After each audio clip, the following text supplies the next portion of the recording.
purpose of this event is to state strongly our position in respect of the 2023 presidential election.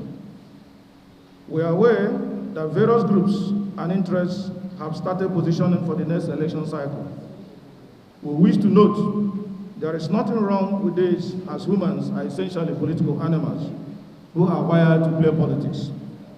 But our concern is that with the deterioration of relations among Nigeria's multifarious ethnic groups and the heightened tension in the country today, if we do not carefully and wisely manage the journey towards 2023, the visible cracks of our country will get worse, and Nigeria may not survive the next round of crisis that will emerge as a result. We have observed that in the last 6 years, Nigeria has faced a high and intolerable level of disunity as inter and intra-ethnic crises have increased manifold. Our political environment is now governed by mutual suspicion, hatred, and lack of empathy. Our natural fault lines have been so widened that it may soon be difficult to bridge them. This situation has led to frequent crises and violence, which have made Nigeria one of the most terrorized countries in the world. We strongly believe the failure of government at all levels, especially at the center, to properly manage our diversity and ensure inclusiveness, fairness, and federal character in key appointments and selection for offices have heightened the mutual distrust and discontent in the polity. We do not want to belabor the issue, but hope that 2023 will provide us another opportunity to reset, to get things right again. We are particularly concerned about the presidential election politics and its ability to restore confidence, stability, and order in the polity, or God forbid, to do the opposite and set the tinderbox on fire. We believe God loves this country and will not allow that to happen. But people of good conscience must rise up to the occasion, and that is why we are here today. The position of our organization is that for the sake of equity and fairness, the next president of our country should be a Christian. We believe that the template that the country has adopted since 1999, with the return of democratic rule in which the position of president rotates between the two major faiths of Christianity and Islam, and between the two main regions of North and South, is ideal. As a reminder, when Chief Olusegun Obasanjo, a Christian, completed his tenure, he handed over to Alhaji Umaru Musa Yar'Adua, a Northern Muslim. After the untimely and unfortunate death of Yar'Adua, Dr. Goodluck Jonathan, a Southern Christian, took over as president. After his tenure, President Muhammadu Buhari took over and has been on the presidential saddle for more than 5 years now.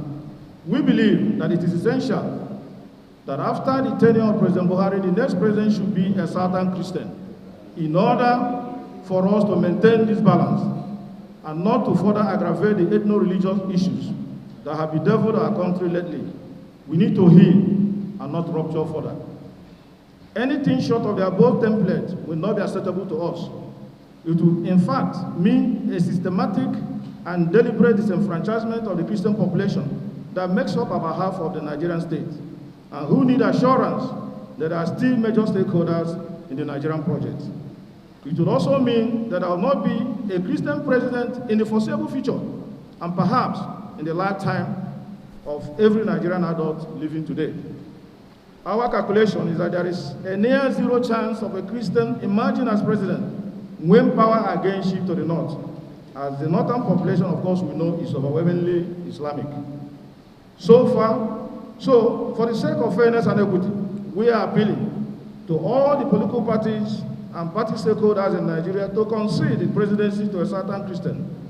Forming a consensus on critical national issues is essential for growth, peace, and stability of our nation. It would also not be strange, as we have reached such agreements in the past. The most recent being in 1999, when the presidency was conceded to the Southwest to assuage the unjust annulment of the June 12, 1993 election, which Emeka Abiola was poised to win.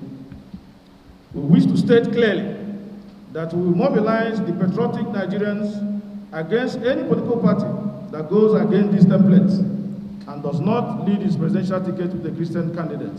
Our organization, in partnership with other similar groups, will mobilize all fair-minded Nigerians in every nook and cranny of this country, from the marshy plains of the Delta to the grasslands of the North, to vote against such a political party.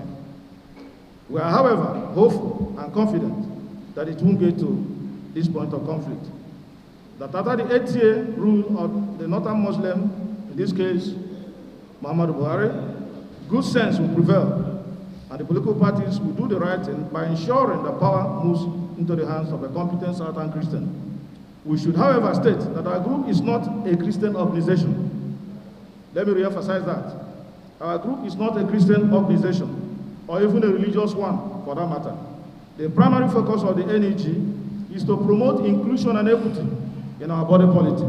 And so, we will fight for the rights of Muslims or any other interest group in Nigeria if we believe there is danger of those rights being abridged in any way. For now, we strongly believe there should be a consensus on a Christian being president in 2023 in order to ensure balance and equity and to not further aggravate our ethno-religious crisis that are already getting out of hand. In conclusion, this clarion call is anchored on the need for fairness and equity, which are necessary ingredients for nation building. I end the conference. Thank you very much.